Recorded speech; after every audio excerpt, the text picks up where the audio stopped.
உடலுடைய நோய் எதிர்ப்பு சக்தி அப்படிங்கிறது எல்லோரும் நினைப்பது போல ஒரு சத்து மாத்திரையை சாப்பிடும் போதோ அல்லது நோய் எதிர்ப்பு சக்திக்குன்னு கொடுக்கக்கூடிய சில மருந்துகளை சாப்பிடும் போதோ ஏற்படுவது கிடையாது. இந்த 7 ராஜ உறுப்புகளுடைய செயல்பாடுகள் எவ்வளவு சீராக இருக்கிறதோ அந்த அளவுக்கு நமக்கு நோய் எதிர்ப்பு சக்தி நன்றாக இருக்கும். பொதுவாக இன்றைக்கு மஞ்சள் காமாலை விதவிதமான காரணங்களால் ஏற்படுறதை பார்க்கணும். உடலுடைய நோய் எதிர்ப்பு சக்தி, உடலுடைய 7 ராஜ உறுப்புகள், இவற்றை பலப்படுத்துவதற்கான அருமையான அருமருந்து இந்த கஷாயம்னு சொல்லலாம்.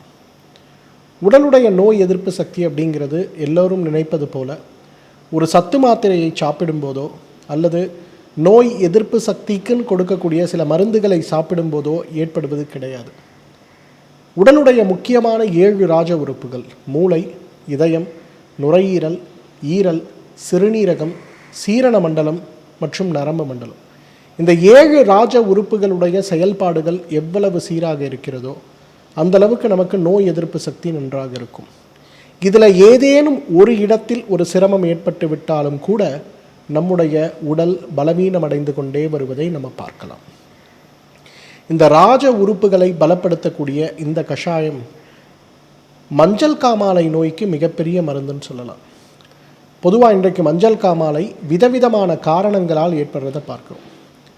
சாதாரணமாக ஈரலில் ஏற்படுகின்ற பாதிப்புகளால் ஏற்படுகின்ற மஞ்சள் காமாலை, ஈரலில் இருக்கக்கூடிய தொற்றுகளால் ஏற்படுகின்ற மஞ்சள் காமாலை, பித்தப்பையில் அடைப்பு ஏற்பட்டு அந்த அடைப்புகளால் ஏற்படுகின்ற ஈரல் பாதிப்பை உண்டாக்குகின்ற மஞ்சள் காமாலை, ஈரலில் நேரடியாக திசுக்களுடைய அடர்த்தி குறைந்து போய் நமக்கு ஏற்படுகின்ற மஞ்சள் காமாலை, ஈரல் வீக்கத்தால் ஏற்படுகின்ற மஞ்சள் காமாலை.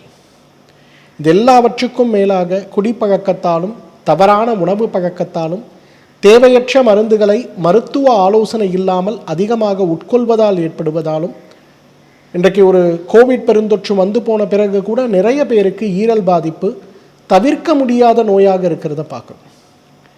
மஞ்சள் காமாலை மட்டுமல்ல, ஈரல் நோய்கள் மிகப்பெரிய அளவில் இன்றைக்கு மனித குலத்தை விரட்டி கொண்டு இருக்கிறத நம்ம பார்க்கணும்.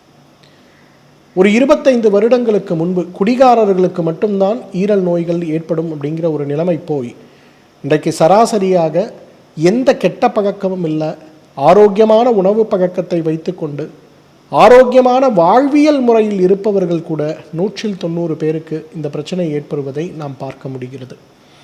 அந்த மாதிரி ஏற்படுகின்ற ஈரல் நோய்கள் வெறும் ஒரு உறுப்பை மட்டும் பாதிக்கக்கூடிய ஈரல் நோயாக இல்லாமல் சிறுநீரக மண்டலத்தை பாதித்து, செரிமான மண்டலத்தை பாதித்து, மூளையை பாதித்து, ஹெப்பாட்டிக் என்செஃபலோபதின்னு சொல்லக்கூடிய மோசமான ஒரு நோய், சிரோசிஸ் அப்படின்னு சொல்லக்கூடிய லிவருடைய பாதிப்பு கொஞ்சம் கொஞ்சமாக அதிகமாயிட்டே போகும்போது கடைசி நிலைமையாக சிறுமூளை பாதிப்பு இருக்கக்கூடிய ஒரு நோயாக மாறிவிடுவதை நம்ம பார்க்கணும் இல்லையா? இது சம்பந்தப்பட்ட நோய்களை கூட மாற்றி குணமாக்கக்கூடிய மிகப்பெரிய அருமருந்துகளில் ஒன்றாக இந்த ஒரு கஷாயத்தை நம்ம சொல்ல முடியும். புடலைக்கொடி, திரிபலா, கடுகரோகிணி, சுக்கு, வாலுலுவை அரிசி, கம்பந்திரைன்னு சொல்லக்கூடிய 6 பொருட்களை வைத்து செய்யக்கூடிய கஷாயம் மிக அழகான ஒரு அருமருந்து. ஒவ்வொன்றையும் 2 கிராம் அளவுக்கு எடுத்து 300 மில்லி தண்ணீரில் இட்டு கொதிக்க வைத்து அதை 100 மில்லியாக குறைத்து வடிகட்டி காலை ஒரு வேளை உணவுக்கு முன்பு, மாலை ஒரு வேளை உணவுக்கு முன்புன்னு எடுத்துக்கொள்ளும்போது உடலுடைய ஆரோக்கியத்தில் மிகப்பெரிய ஒரு மாற்றமும், உடலுடைய உறுப்புகளுடைய செயல்பாடுகள் ஆரோக்கியத்தின் பால் மாற்றி அமைக்கப்பட்டு செயல்படும் போது நம்ம ஆரோக்கியமாக இருப்பதை நம்ம உணர முடியும். நோய்களுடைய வகைப்பாட்டியல் வரும்போது சுலபமாக தீர்க்கக்கூடிய நோய்கள், தீர்க்கக்கூடிய நோய்கள், சிரமப்பட்டு தீர்க்கக்கூடிய நோய்கள், தீர்க்க முடியாத நோய்கள்னு 4 வகைப்பாட்டியல் இருக்கிறத பார்க்கணும். இன்றைக்கு சுலபமாக தீர்க்கக்கூடிய நோய்கள்னு வரும்போது இந்த சளி, இருமல்னு சாதாரணமாக ஏற்படுகின்ற தொந்தரவுகள்லாம் இந்த நோய்களுடைய வகைப்பாட்டியலில் வரதை பார்க்க முடியும்.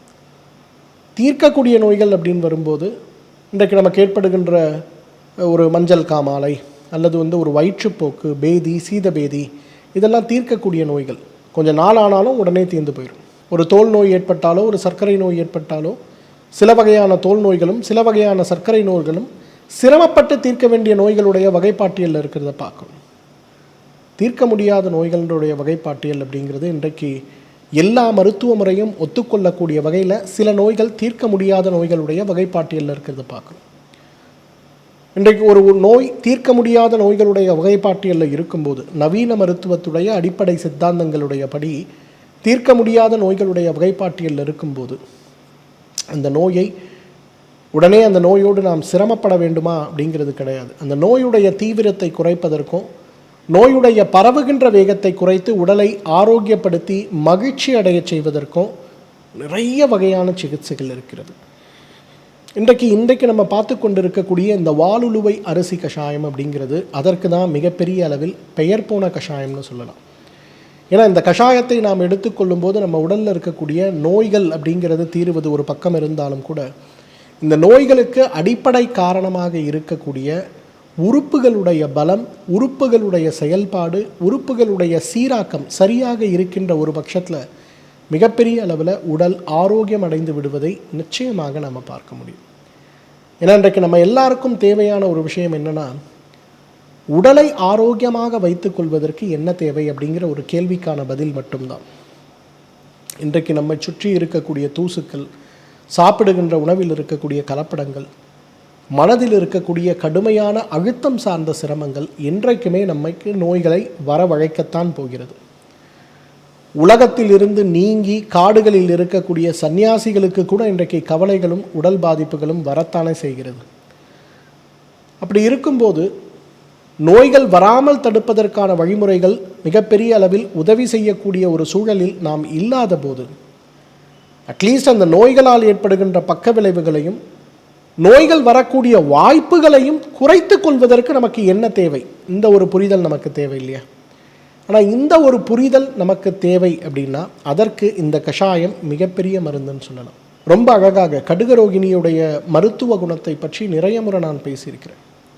உடலில் இருக்கக்கூடிய பித்தத்தை குறைத்து, உடலில் தேங்கி இருக்கக்கூடிய தேவையற்ற நீர்ச்சத்தை குறைத்து, வயிற்றில் மற்றும் குடல் பகுதியில் இருக்கக்கூடிய அதிக அமிலத்தன்மை வாய்ந்த கழிவுகளை உடலை விட்டு வெளியேற்றி, ஈரல் சார்ந்த நோய்கள் மட்டுமல்ல, ஈரல் மற்றும் பித்தப்பை மற்றும் கணையம் சார்ந்த அனைத்து உறுப்புகளையும் பலமாக்கி, சிறுநீரகத்தின் வாயிலாக உடலை விட்டு வெளியேற வேண்டிய கழிவுகளை முழுமையாக வெளியேற்றி உடலை பலப்படுத்துகின்ற மிகப்பெரிய அருமருந்துகளில் ஒன்று எதுன்னு கேட்டிங்கன்னா நிச்சயமாக இந்த கஷாயத்தை நம்ம சொல்ல முடியும். 2 கிராம் அளவுக்கு கடுகரோகிணி, 2 கிராம் புடலைக்கொடி, 2 கிராம் திரிபலா, 2 கிராம் சுக்கு, 2 கிராம் வாலுழுவை அரிசி, 2 கிராம் கம்பந்திரைன்னு சொல்லக்கூடிய அளவுக்கு இந்த மருந்துகளை எடுத்து முறைப்படுத்தப்பட்ட வகையில் நம்ம உபயோகப்படுத்த ஆரம்பித்தோமேயானால் ஈரலுடைய செயல்பாடு மாற்றம், சிறுநீரக பையின்னு சொல்லக்கூடிய சிறுநீர் தங்கக்கூடிய அந்த பையில் இருக்கக்கூடிய தேவையற்ற அழற்சிகள், மஞ்சள் காமாலை சம்பந்தப்பட்ட மீண்டும் மீண்டும் திரும்ப திரும்ப மஞ்சள் காமாலை ஏற்பட்டு கொண்டிருக்கக்கூடிய பாதிப்புகள், அப்ஸ்ட்ரக்டிவ் ஜாண்டிஸ்ன்னு சொல்லக்கூடிய சிறுநீர் பையில் இருக்கக்கூடிய கற்கள் நேரடியாக சிறுநீர் பையில் அடைப்பை ஏற்படுத்தி அதனால் ஏற்படுகின்ற பாதிப்புகள், இவை அனைத்துமே படிப்படியாக குறைந்து கொண்டே வருவதை நிச்சயமாக நாம் பார்க்க முடியும். இன்றைக்கு உடலில் ஏற்படுகின்ற பாதிப்புகள் என்னங்கிறத புரிதலை விட உடலுடைய உறுப்புகளை பலப்படுத்தி அவற்றின் மூலமாக நம்முடைய ஆரோக்கியத்தை எவ்வாறு தக்க வைத்து கொள்ள முடியும் அப்படின்னு வரும்போது அதற்கு உதவி செய்கின்ற மிகப்பெரிய அருமருந்துகளில் ஒன்றாக இந்த வாலுழுவை அரிசி கஷாயத்தை நிச்சயமாக நாம் சொல்ல முடியும். இந்த வாலுழுவை அரிசி கஷாயத்தை காலை ஒரு வேளை, இரவு ஒரு வேளை, உணவுக்கு முன்பு ஒரு மூலிகை தேநீராக நாம் தொடர்ந்து பயன்படுத்தி வந்தாலே நம்மாலும் பல்லாண்டு காலம் ஆரோக்கியமாக வாழ்ந்திட முடியும். ஸ்ரீ வர்மா ஆயுர்வேதா சிறப்பு சிகிச்சைகள்: அல்சர், செரிமான கோளாறுகள், இரத்த சோகை, உயர் இரத்த அழுத்தம், அதீத கொழுப்பு, வெரிகோஸ் வெயின், உடற்பருமன், உடல் பலவீனம், தோல் நோய்கள், மூட்டு தேய்மானம், தண்டுவட பிரச்சினைகள், முடக்குவாதம், கீழ்வாதம், பக்கவாதம், நோய் எதிர்ப்பு சக்தியை அதிகரிக்க, புற்றுநோய், மூலம் பௌத்திரம், மாதவிடாய் கோளாறுகள், குழந்தையின்மை, பாலின கோளாறுகள், சிறுநீரக கல், சிறுநீரக செயலிழப்பு, நீரிழிவு நோய், கொழுப்பு கல்லீரல், இதய நோய்கள், தைராய்டு, ஆஸ்துமா, ஒற்றை தலைவலி, சைனஸ், ஞாபக மறதி, மன அழுத்தம், முடி உதிர்தல் மற்றும் வாத பித்த கப நோய்களிலிருந்து விடுபட்டு ஆயுள் முழுவதும் ஆரோக்கியம் பெற்றிட ஆச்சார்யா டாக்டர் ஸ்ரீவர்மா அவர்களிடமும் வெல்னஸ் குருஜி அவர்களிடமும் நேரடியாக பயிற்சியும் ஆசியும் பெற்ற doctor Hemala Thiruvallur, doctor Soumya Ambattur, doctor Revathi Kodambakkam, doctor Jayarupa Manappakkam, doctor Mangaiyarkarasi Velachery, doctor Jayakanthan Pondicherry, doctor Subashini Thiruvannamalai, doctor Saraswathi Salem, doctor Sharmila Trichy, doctor Maria Christina Thanjavur, doctor Malathi Coimbatore, doctor Lalitha Madurai, doctor Jebashin Nagercoil, Hosur doctor Sandhya, doctor Amrutha Bangalore, doctor Navneet Hyderabad, doctor Siddharth Mumbai. பட்டப்படிப்பு மற்றும் பட்ட மேற்படிப்பு முடித்த மருத்துவர்களை தமிழகம் முழுவதும் ஒவ்வொரு வாரமும் வெள்ளி, சனி, ஞாயிறு ஆகிய தினங்களில் சிறப்பு மருத்துவ முகாமில் சந்தித்து சிகிச்சை பெறலாம். ஆறறிவை மிஞ்சிய பேரறிவு. யாகமின்றி யோகம் தரும் யோகக்கலை. ஒழுங்கற்ற உணவிற்கு ஆரோக்கியமே விலை. அதற்கு உணவையே மருந்தாக்குவது ஒரு கலை. இயற்கை அன்னை நம் மீது கொண்ட நேசம் இனி நம் இல்லங்களில் வீசப்போகிறது மூலிகையின் வாசம். நமது ஆன்மாவை நாமே தரிசிப்பது பெரும் பேறு. அதற்கு ஆன்மீகம் என்பது பேரு. தேவை தியானம் பற்றிய ஞானம். ஒவ்வொன்றும் பல்லாயிரம் ஆண்டுகள் பழமையானது, இன்றும் கூட புதுமையானது. காலம் காலமாக மறைக்கப்பட்ட பொக்கிஷங்களை அள்ளி அள்ளி நமக்கென வழங்க வருகிறார் ஒரு விடிவெள்ளி. ஆச்சாரியா டாக்டர் ஸ்ரீவர்மா. வாழ்க்கையில் நாம் கரை சேர, நம் கனவுகள் அனைத்தும் ஈடேற, தீரா நோய்கள் என்னும் தீயை அணைக்க வருகிறார் நம் உடலையும் மனதையும் ஒருங்கிணைக்க.